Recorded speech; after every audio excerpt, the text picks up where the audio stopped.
ప్రపంచం మొత్తం వినాల్సిన సమయం వచ్చింది, నా దేశం మేల్కొని ఉంది అనే మాట ఆనాడు ఒక ఆర్థికవేత్తగా ఆర్థిక సంస్కరణలు ప్రవేశపెట్టే సందర్భంలో డాక్టర్ మన్మోహన్ సింగ్ మాట్లాడిన మాట అధ్యక్ష ఆ మాటలు, ఆయన సిద్ధాంతం, ఆనాటి పివి నరసింహారావు గారి నాయకత్వం ఇవాళ ఈ దేశంలో సమూలమైన సంస్కరణలు తెచ్చింది. ఈ దేశంలో ఎన్నో రకమైన విప్లవాత్మకమైన మార్పులు కూడా వచ్చినాయి అధ్యక్ష. కేవలం 15 రోజులు మాత్రమే ఫారెక్స్ నిలువలు ఉన్న ఆనాటి పరిస్థితి నుంచి మొత్తం ప్రపంచం అంతా ఆశ్చర్యపోయే స్థాయికి దేశాన్ని పరిగెత్తించిన ఆర్థిక సంస్కరణ శీలి డాక్టర్ మన్మోహన్ సింగ్. అనవసరపు డాంబికాలు, అనవసరపు ఆర్భాటాలు లేకుండా, హడావిడి లేకుండా సింపుల్ లివింగ్, హై థింకింగ్ అనే మాటకి పర్యాయపదంగా డాక్టర్ మన్మోహన్ సింగ్ గారిని మనం చెప్పుకోవచ్చు అధ్యక్ష. Loyalty is a very rate. Loyalty అనేది, విశ్వాసం అనేది ఇవాళ రాజకీయాల్లో చాలా అరుదైన పదం అధ్యక్ష. అట్లాంటిది తనకు అండగా నిలబడ్డ మరి కాంగ్రెస్ పార్టీకి జీవితాంతం సేవలు అందించిన ఒక మహానుభావుడు డాక్టర్ మన్మోహన్ సింగ్. ఎందుకంటే ఒక ఆర్థిక మంత్రిగా, తర్వాత ప్రధానమంత్రిగా 10 ఏళ్ల పాటు పనిచేసి మరి పూర్తి స్థాయిలో ఆ పార్టీ అధికారం కోల్పోయిన తర్వాత కూడా అంతే స్థాయిలో నమ్మకంగా, ఇందాక ముఖ్యమంత్రి గారు చెప్పినట్టు అవసరమైతే ప్రజాస్వామిక నిరసన కార్యక్రమాల్లో కూడా ఆ పార్టీ తరఫున ఒక సభ్యుడిగా పాల్గొన్న ఒక అభ్యుదయవాది, ఒక నిరాడంబర మనిషి డాక్టర్ మన్మోహన్ సింగ్ అధ్యక్ష. ఆయన ప్రధానమంత్రిగా ఉన్న కాలంలోనే మా నాయకుడు, మా పార్టీ అధ్యక్షులు, తెలంగాణ తొలి ముఖ్యమంత్రి కేసీఆర్ గారు దాదాపు ఒక సంవత్సరన్నర కాలం పాటు వారి క్యాబినెట్లో మంత్రిగా కూడా పనిచేశారు అధ్యక్ష. మంత్రిగా పనిచేసే క్రమంలో ఆనాడు 2004లో కాంగ్రెస్ పార్టీతో పొత్తు పెట్టుకొని మరి ఆనాడు ఎన్నికల్లో గెలిచిన తర్వాత క్యాబినెట్లో భాగస్వామ్య పక్షాలను కూడా ఆహ్వానించి కేసీఆర్ గారి క్యాబినెట్ మంత్రిగా తీసుకున్న తర్వాత వెంటనే ఒక చిన్న చిక్కు సమస్య వచ్చింది అధ్యక్ష. కేసీఆర్ గారికి పోర్ట్ఫోలియో ఆనాడు షిప్పింగ్ పోర్ట్ఫోలియో ఇవ్వడం జరిగింది. ఇస్తే వెంటనే డిఎంకే వాళ్ళు, అప్పుడు వాళ్ళు ప్రధాన భాగస్వామ్య పక్షం యూపీఏలో, వాళ్ళు వెంటనే అభ్యంతరం లేవనెత్తినారు. మీరు మాకు కమిట్మెంట్ ఇచ్చారు, మాకు ప్రామిస్ ఇచ్చారు, మీరు వెంటనే మరి వారికి ఎట్లా ఇస్తారో అని అభ్యంతరం పెడితే కేసీఆర్ గారు ఒక్క క్షణం కూడా సంకోచించకుండా వెంటనే మన్మోహన్ సింగ్ గారి దగ్గరికి వెళ్ళి, డాక్టర్ గారు నేను వచ్చింది పదవుల కోసమో పోర్ట్ఫోలియోల కోసమో కాదు, నేను వచ్చింది నా తెలంగాణ కోసం అని చెప్పి వారికి తిరిగి ఆ షిప్పింగ్ పోర్ట్ఫోలియోని ఇస్తే ఆ రోజు మన్మోహన్ సింగ్ గారు అన్న మాట అధ్యక్ష, చంద్రశేఖరరావు గారు మీరు ఏ నిబద్ధతతో, ఏ సిద్ధాంతం కోసం, ఏ రాష్ట్రం కోసం అయితే వచ్చారో అది ఫలించాలి అని మనసారా నేను కోరుకుంటున్నాను. ఇవాళ ఈ నిర్ణయం మీరు ఏదైతే తీసుకున్నారో దీనివల్ల కూడా మీకు కూడా గొప్ప గుర్తింపు, గౌరవం వస్తుంది, మీరు ఒక కర్మయోగిగా గుర్తించబడతారని చెప్పి కూడా వారు చెప్పడం జరిగింది అధ్యక్ష. తదనంతరం 2004 నుంచి 14వ సంవత్సరంలో ఎప్పుడైతే తెలంగాణ రాష్ట్రం ఏర్పడ్డదో పెద్దలు చెప్తారు అధ్యక్ష, nothing can stop an idea who's time has come. అంటే ఒక గొప్ప ఆలోచనకు, ఒక అరుదైన సందర్భానికి సమయం వచ్చినప్పుడు ప్రపంచంలో ఏ శక్తి దాన్ని ఆపలేదు అధ్యక్ష.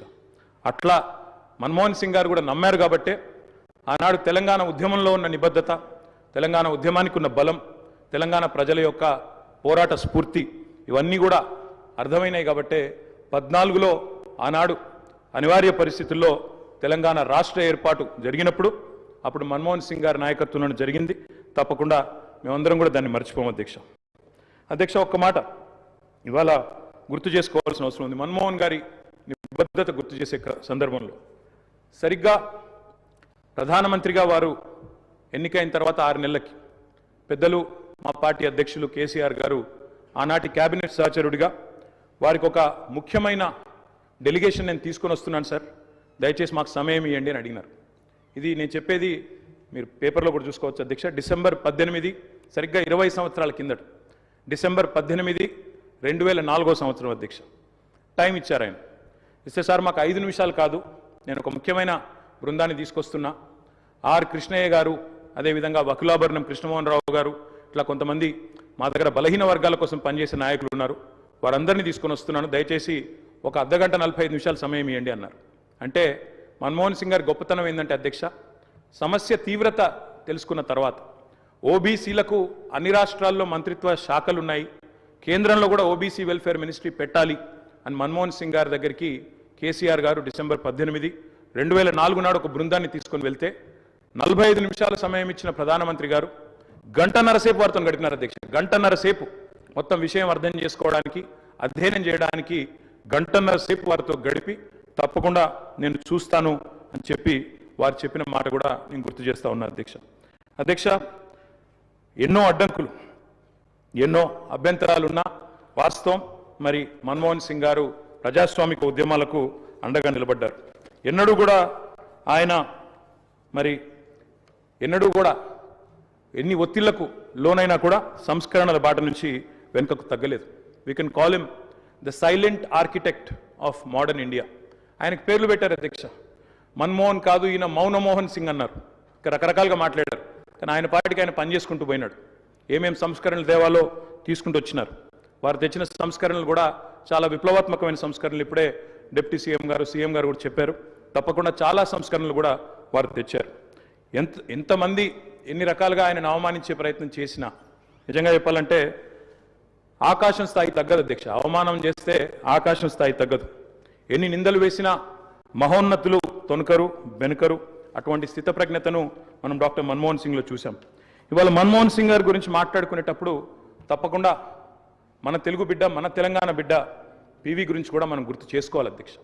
మేము మొన్న మా పార్టీ అధ్యక్షులు పెద్దలు కేసీఆర్ గారి ఆదేశం మేరకు పార్టీ వర్కింగ్ ప్రెసిడెంట్గా నేను, నాతో పాటు మా గౌరవ రాజ్యసభ సభ్యులు అందరం కూడా వారి ఇంటికి పోయాం, నివాళులు అర్పించాం. తెల్లారి అంత్యక్రియల్లో మేము కూడా పాల్గొన్నాం అధ్యక్ష. మొత్తం అంత్యక్రియలు ముగిసిన తర్వాతనే వారి కుటుంబాన్ని కలిసి పరామర్శించి మా తరపున కూడా సానుభూతిని చెప్పి వచ్చినాం అధ్యక్ష. కానీ అక్కడ పోయినప్పుడు ఒక మాట మాత్రం కొంత బాధ అనిపించింది అధ్యక్ష. మన్మోహన్ సింగ్ గారికి మొన్న జరిగిన వారికి గౌరవప్రదమైన వీడ్కోలు ఢిల్లీలో మన తెలంగాణ బిడ్డ పివి గారికి దక్కలేదు అనే బాధ మాత్రం కొంత అనిపించింది అధ్యక్ష. దయచేసి నేను ముఖ్యమంత్రి గారిని కోరుతా ఉన్నా, ఇది తెలంగాణ శాసనసభ. ఇప్పుడు మీరు అన్నారు తీర్మానం భారతరత్న అన్నారు, సంతోషం. అదే మాదిరిగా విగ్రహం పెడదామన్నారు. తప్పకుండా ప్రభుత్వం ఎక్కడ వారు నిర్ణయిస్తే అక్కడ మేమందరం కూడా వస్తాం అధ్యక్ష. తప్పకుండా అట్లాంటి కార్యక్రమాల్లో కలిసి పాల్గొంటాం. కానీ పివి నరసింహారావు గారికి కూడా ఢిల్లీలో ఒక మెమోరియల్ ఏర్పాటు చేయాలని చెప్పి శాసనసభ తీర్మానిస్తే మన తెలంగాణ బిడ్డ, మన తెలుగు బిడ్డ, మనవాడు పివి గారికి కూడా సముచితమైన గౌరవం కేంద్ర ప్రభుత్వం ఇవ్వాలి అనే ఒక ప్రతిపాదన కూడా మన శాసనసభ నుండి పోతే బాగుంటుంది. ఎందుకంటే ఢిల్లీలో అందరూ ప్రధానమంత్రులకు మెమోరియల్ ఉంది అధ్యక్ష, కానీ ఒక్క పివి గారికి లేదు. అదొక రకంగా మనకు అవమానం, మనకు తీరని లోటు. కాబట్టి ఈ తీర్మానంతో పాటు దాన్ని కూడా జతపరిచి పంపించినట్టయితే తప్పకుండా వారిని కూడా, ఎందుకంటే మన్మోహన్ గారిని రాజకీయాలకు తెచ్చిందే పివి గారు, అట్లాంటి పివి గారికి కూడా ఒక మెమోరియల్ ఏర్పాటు చేయాలని శాసనసభ ఏకగ్రీవ తీర్మానం చేస్తే మన గౌరవం కూడా పెరుగుతుంది, మన సభ గౌరవం కూడా పెరుగుతుందనే మాట కూడా తెలియజేస్తూ ముఖ్యమంత్రి గారు పెట్టిన సంతాప తీర్మానానికి సంపూర్ణమైన మద్దతును, ఆ కుటుంబానికి మా ప్రగాఢమైన సానుభూతిని కూడా తెలియజేస్తాం అధ్యక్ష.